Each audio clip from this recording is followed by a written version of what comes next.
Well, everybody, it's a beautiful April morning here in Southeast Iowa.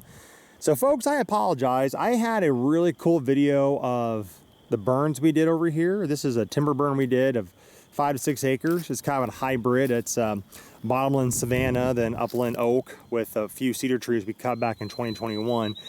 And I guess my editing program threw a fit and my computer was too full, and I thought all my files are uploaded on this cloud thing for the clip service, whatever, and deleted them. And then I went to upload the video and it's like, oh, we can't find the videos you had. Like, what? So in a nutshell, all my videos I recorded are deleted. So I did get some cool footage on Instagram. You can check that out at Beast to Burn Podcast, all one word. But we'll kind of go through here and show you about our burn. But first things first, let's go over the firebreak. We might do like a part 1, part 2 video, I'm not sure yet. So here, this is the only kind of sketchy part of the firebreak, but we had, I think it was in the low 30 humidity % range, and the wind, I think it was like 15-mile-an-hour winds, which is really good for timber. But right here, we just kind of babysit this black line with our our battery-powered backpack sprayer. And then through here, you can kind of see more that this is really open. So what we did, we just took the leaf blower and blew the leaves back and the weed trimmer to knock down any bigger brush. You can kind of see this how the burn went. See how pretty much it stopped right there. So let's kind of walk down this way.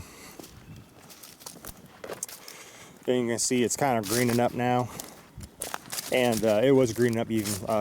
We burned it this last week. Yeah, it was Monday. Today's Sunday. So you can see how it just stopped right there.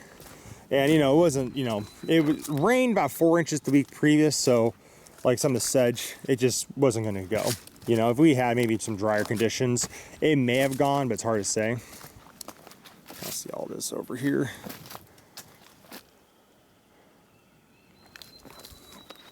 So, down this way. Now, the biggest thing with firebreaks are, they're easy to put in, but the biggest thing I've learned about is snags. If you have dead trees or logs, you know, try to get them cut up away from the line.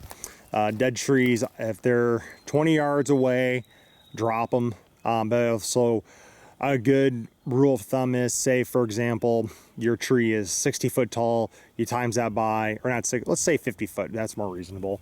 Times by 1.5, what would that be, 75? You want it to be 75 feet away from the fire line. So either blow around that dead tree or drop it.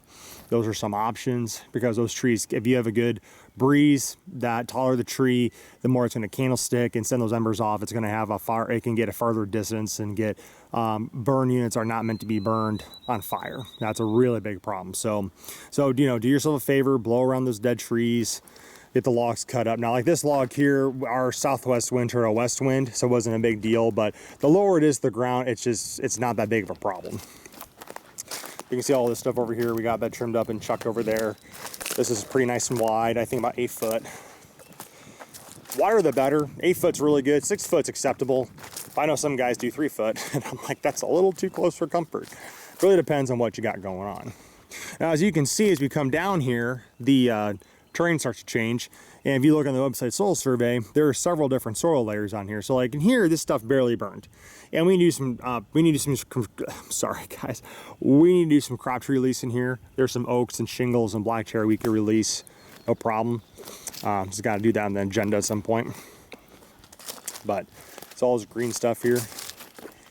Kind of see how the burn carried over through here. So now as we get down here further, you can kind of see we're in this, what I determined as bottomland savanna, and the website soil survey also says this is savanna type soils.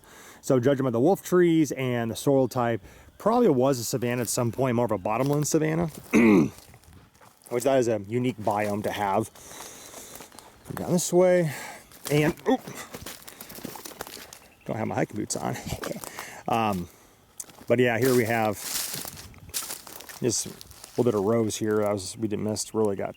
No, that's raspberry. That looks like black raspberry. Anyway, this kind of went through a little bit. We tried lighting through here.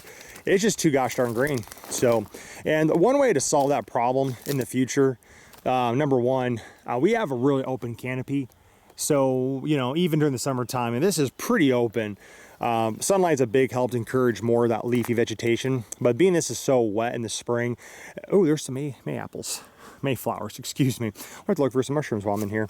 You know, one of the biggest things we're going to have to do to encourage this fire, it might be like a fall when all the leaves drop kind of burn, or midwinter, late winter kind of burn, or really early spring before we start getting rain and snow, and trying to get that fire to go across, because this down here gets so wet, it's just hard to get a fire to go through here. And I'd rather have a burn than no burn. Now this is really open. We've done a lot of brush management here to open up the canopy a few years ago, but we're going to have to keep doing burns to set back any stumps and whatnot, but we might have to start doing some burns just to get something during the dormant season to encourage some kind of vegetation growth. Maybe we'll get more poverty grass or sedges that we can use for fuel later on in the burn season when they get more finer fuels to carry a fire across. Obviously, we don't have the leaf litter, as you can see, to carry a fire across here, so we're going to have to depend on dry leaf litter in the late winter. Or, I'm sorry, late fall, early winter, maybe early spring if we're lucky. Really, this spring was so dry, we could have made it off. We could have made it go through, but we had other jobs to do, and also it was a little too volatile for one job, so it's maybe been a little too volatile here. But it's going to take volatile conditions to get this mesophytic area to really burn. So we'll take a break here, and we'll go up to the areas where we burn the cedars at and kind of show what we did up there.